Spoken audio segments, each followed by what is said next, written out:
Good morning. Swatantra TV DNA daily news and analysis live షోకి స్వాగతం. నేను మీ కావ్య. తెలుగు రాష్ట్రాల రాజకీయాల్లో సంచలన పరిణామాలు చోటు చేసుకుంటున్నాయి. ఒకవైపు అభివృద్ధి ప్రాజెక్టులు సరికొత్త రికార్డులు సృష్టిస్తుంటే వాటి వెనుక ఉన్న రాజకీయ విమర్శలు అంతే వేడిని పుట్టిస్తున్నాయి. ఆంధ్రప్రదేశ్లో స్వర్ణగిరి గోల్డ్ మైన్ ప్రాజెక్టు ప్రారంభోత్సవ వేదికగా కూటమి వైసీపీల మధ్య పాత శత్రుత్వం మళ్లీ భగ్గుమంది. మరోవైపు తెలంగాణలో రైతుల యూరియా కష్టాలు, యాప్ల గందరగోళం రాజకీయ రణరంగానికి దారితీస్తుంది. ఇటు టీటీడీ నిధుల కేటాయింపులపై మంత్రి ఆనం రామనారాయణ రెడ్డి చేసిన వ్యాఖ్యలు రాష్ట్ర వ్యాప్తంగా పెను దుమారమే రేపాయి. ఈ అంశాల గురించి విశ్లేషణలు అందించడానికి సీనియర్ జర్నలిస్ట్ సుబ్బరాజు గారు ఈ రోజు మనతో పాటు లైవ్ లో ఉన్నారు. Welcome to the show sir. Yes sir. ముందుగా ఈ రోజు మీడియాలో వచ్చిన ప్రధాన వార్తా విశేషాలు చూద్దాం. ముందుగా ది పయనీర్ పేపర్ కనుకుంటా మనం తీసుకుంటే English paper the Pioneer paper, అందులో మనం హెడ్లైన్ చూసుకోవచ్చు. ఇక్కడ CMs rare meeting at Tungabhadra ensures TG share of water, CM seeks central intervention on Tungabhadra issue to raise key issues regarding water sharing అనే news అక్కడ చూసుకోవచ్చు. అదేవిధంగా don't compromise on Telangana's rights, Harish argues CM Revanth asks him to shun any move that affects future of farmers అంటూ హరీష్ రావు అయితే చెప్పడం జరిగింది. ఆ news కూడా ఇక్కడ చూసుకోవచ్చు. అదేవిధంగా we need doctors in this country says Supreme Court dismisses plea concerning fee structure. So ఆ న్యూస్ అయితే ఇక్కడ చూసుకోవచ్చు. Governance is not for a few people but for 40 million citizens said by Bhatti Vikramarka. So ఆ news కూడా చూసుకోవచ్చు. Congress betrayed every section of society. People eagerly wants KCR rule again, says KTR. ఆ news కూడా చూసుకోవచ్చు. అదేవిధంగా ఇక్కడ ఒక మనం మెయిన్ ఆర్టికల్ అయితే చూసుకోవచ్చు. The reality of Hyderabad metro expansion అనేది ఒక న్యూస్ చూసుకోవచ్చు. Public infrastructure projects in India often alternative between grand political pronouncements and complex bureaucratic roadblocks. The ongoing saga of the Hyderabad Metro Rail expansion under Telangana Chief Minister A. Revanth Reddy serves as a prime case study అంటూ ఒక article అయితే చూసుకోవచ్చు. దీన్ని the Pioneer paper resident editor B Krishnaprasad గారు అయితే రాయడం జరిగింది. So Subbaraju గారు, so the reality of Hyderabad metro expansion అనేది ఇక్కడ ఆర్టికల్ చూసాము. చాలా క్లుప్తంగా క్లియర్గా అయితే రాశారు. దీనిపైన మీరు ఏం చెప్తారు సార్, ఏ విశ్లేషణ ఇస్తారు? ఈ మధ్య కాలంలో నేను మీడియాలో ఒక ఇట్లాంటి complex, divorce and wide ranging confluence ఉన్న సబ్జెక్ట్ మీద చాలా తక్కువ మంది జర్నలిస్టులే ఇంత సమగ్రంగా రాయగలుగుతారు. ఎందుకంటే ఇది దాంట్లో 5-6 అంశాలు విడిపడిన సబ్జెక్ట్. అది ఫస్ట్ ఇంజనీరింగ్ ప్రాజెక్టు, అంటే నగరం నడి రోడ్డు మీద, రోడ్డు పైన ఒక బ్రిడ్జ్ కట్టి దాని మీద మెట్రో వేయటం అంత పెద్ద భారీగా. అంటే అక్కడ ఇంజనీరింగ్ సంగతి తెలియాలా. రెండోది ఏంటి, ఆ ఇంజనీరింగ్ తో ట్రాన్స్పోర్ట్ ఎకనామిక్స్ అంటే ప్రజా రవాణా గురించి తెలియాలా. మూడోది ఫినాన్స్, దాని ఇవన్నీ ఏంటంటే పెద్ద ఫినాన్షియల్ వాటి గురించి తెలియాలా. Bureaucratic government public transport policy తెలియాలా. ఈ అన్నిటితో పాటు గవర్నమెంట్ యొక్క నిర్వహణకు సంబంధించిన అంశాలు, ఈ అన్నిటిని ఆయన చక్కగా సమర్థవంతంగా చాలా విశ్లేషణాత్మకంగా, అంటే జనరల్ గా జర్నలిస్టులు బీట్లు చూసే వాళ్ళకి ఇన్ని ఫైనాన్స్ జర్నలిస్టులకి టెక్నికల్ తెలియదు, టెక్నికల్ వాళ్ళకి ఇంజనీరింగ్ అండ్ ఎకనామిక్స్ తెలీదు. మొత్తం మీద ఈయన రాసిన అది ఒక వైట్ పేపర్ కి ఒక ప్రియాంబుల్ గా ఉంటుంది. మొత్తం హైదరాబాద్ మెట్రో మీద ఎవరైనా గవర్నమెంట్ ఒక వైట్ పేపర్ పబ్లిష్ చేస్తే దీన్ని ఆధారంగానే అది చేయాల్సి వస్తుంది. అయితే కొన్ని నిజాలు, కొద్దిగా ఇబ్బందికరమైన నిజాలు ఏంటంటే, ఆ రోజున యాక్చువల్గా మెట్రో రైలు యొక్క విధమైన ప్రణాళిక, రూపకల్పన అవన్నీ చంద్రబాబు నాయుడు గారి టైంలో మొదలైనవి. అయితే ఆయన సహజ సిద్ధమైన దానిలో ఆయన నిర్మాణాల కంటే ప్రణాళికలు ఎక్కువ వేస్తూ ఉంటారు. ఆ విషయం అది హైదరాబాద్ మెట్రో ఒక్క దాంట్లోనే కాకుండా ఔటర్ రింగ్ రోడ్ కానీ, ఎయిర్పోర్ట్, ఎన్నిటిలో కూడా అవే జరిగినాయి. సో ఆయన ప్రణాళికల్ని తర్వాత వైఎస్ఆర్ అయిన తర్వాత అప్పటి మెట్రో సీఎండిగా ఉన్న ఎన్వీఆర్ రెడ్డి గారు కొత్తగా వచ్చిన ముఖ్యమంత్రిని కలిసి మెట్రో గురించి వివరిస్తే ఆయన నా నిధులు రాష్ట్ర ప్రభుత్వంపై భారం పడకుండా, ఆర్థిక భారం పడకుండా మీరు ఏం చేసుకున్నా నాకు అభ్యంతరం లేదు, నా పూర్తి మద్దతు సహకారం ఉందంటే అప్పుడు అది పబ్లిక్ ప్రైవేట్ పార్ట్నర్షిప్ గా ఆయన ట్రై చేశారు.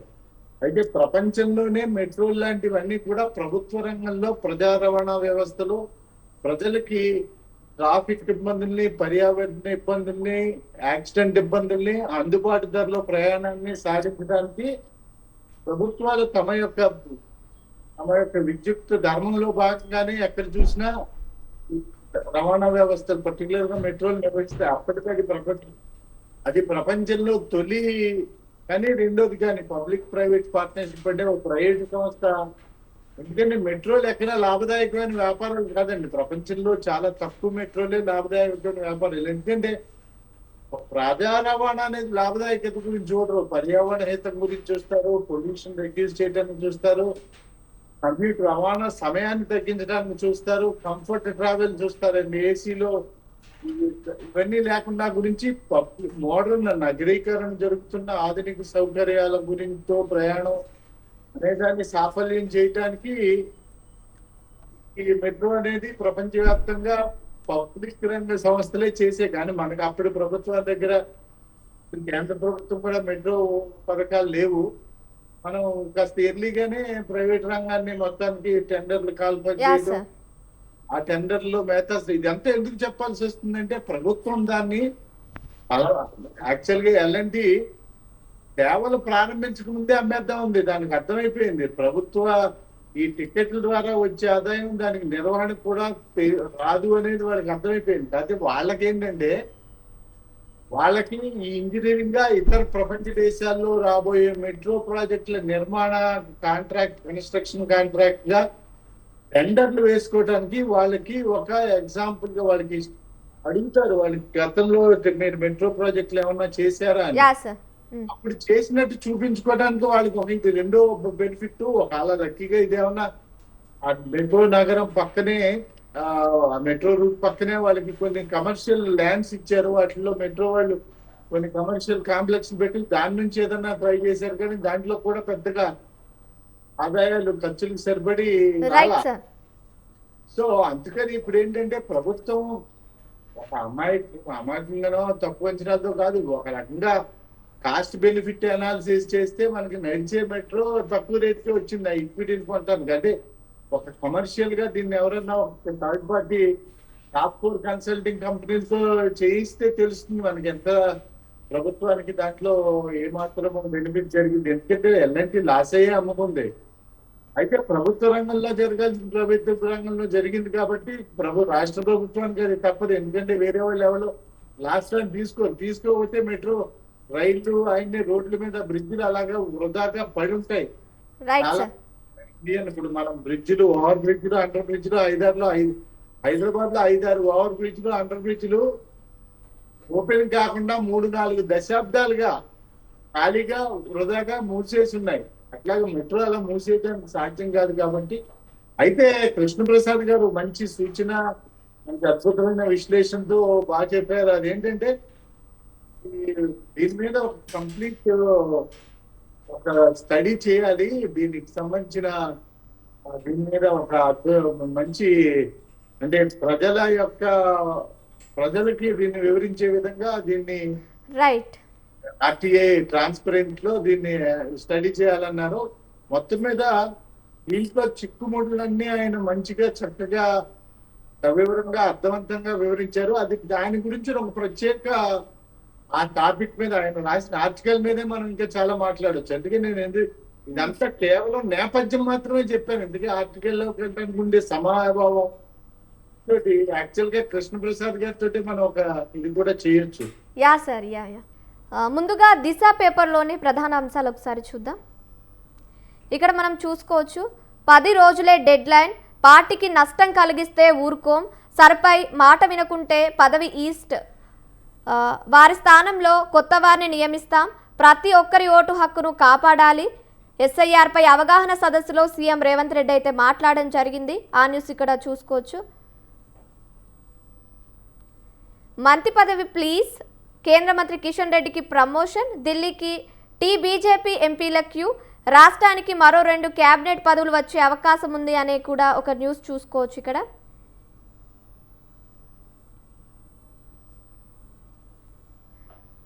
ఉలకరు పలకరు స్వర్ణసీమ అక్రమాలపై అధికారుల మౌనం, సుకేతన వెంచర్లో అక్రమ నిర్మాణాలపై చర్యలెప్పుడు, పాలకవర్గం ఫిర్యాదుతో ఇటీవల డిఎల్పిఓ వరలక్ష్మి సందర్శన, ఉన్నతాధికారులకు ఇంకా అందని నివేదిక అంటూ కూడా ఒక హెడ్లైన్ చూసుకోవచ్చు. అదేవిధంగా రేవంత్ ఢిల్లీ గులాం, ఆయన రెన్యువల్ సీఎం, కాంగ్రెస్ను నమ్మి గోసపడుతున్న ప్రజలు అంటూ బీఆర్ఎస్ వర్కింగ్ ప్రెసిడెంట్ అయితే వ్యాఖ్యానించడం జరిగింది. ఆ న్యూస్ కూడా ఇక్కడ చూసుకోవచ్చు.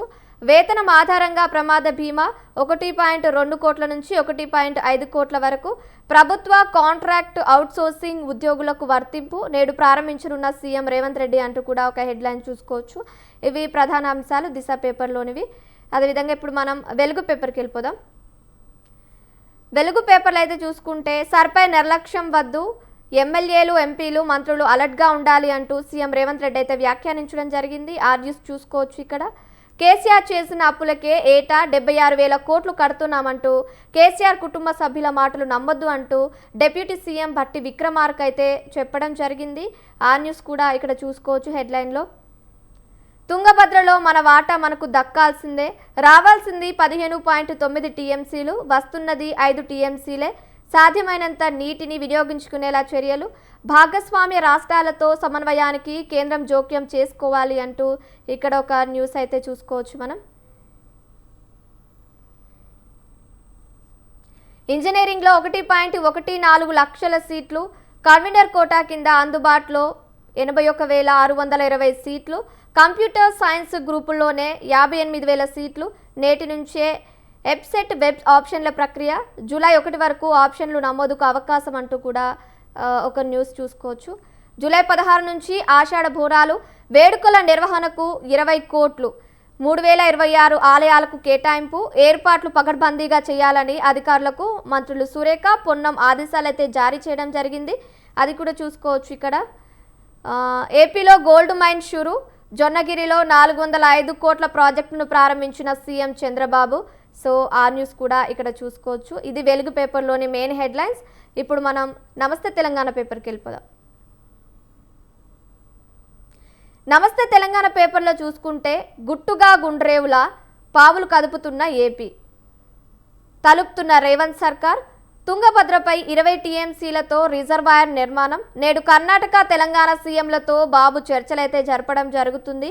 హోస్పేట్లో 3 ముఖ్యమంత్రుల సమావేశం అయితే జరగబోతుంది. సో దానికి సంబంధించిన న్యూస్ అయితే ఇక్కడ చూస్తున్నాం. సీఎం మాట్లాడవేం, మెట్రో రైలుపై ప్రకటనే తప్ప నోరు మెదపని ముఖ్యమంత్రి, టేక్ ఓవర్ ఆలోచన మొదలు, లోన్ ఆగే వరకు వరుస ప్రెస్ మీట్లు, ఢిల్లీలో కేంద్ర మంత్రులతో చర్చల తర్వాత పెదవి విప్పని వైనం, 2 రోజుల పర్యటనలో 4 గోడల మధ్య ఏం జరిగింది అనేది ఒక న్యూస్ అయితే చూసుకోవచ్చు. యూరియా యాప్ను బంగాళాఖాతంలో పడేస్తామంటూ కూడా బీఆర్ఎస్ వర్కింగ్ ప్రెసిడెంట్ కేటీఆర్ అయితే వ్యాఖ్యానించడం జరిగింది. ఆ న్యూస్ ఇక్కడ చూసుకోవచ్చు.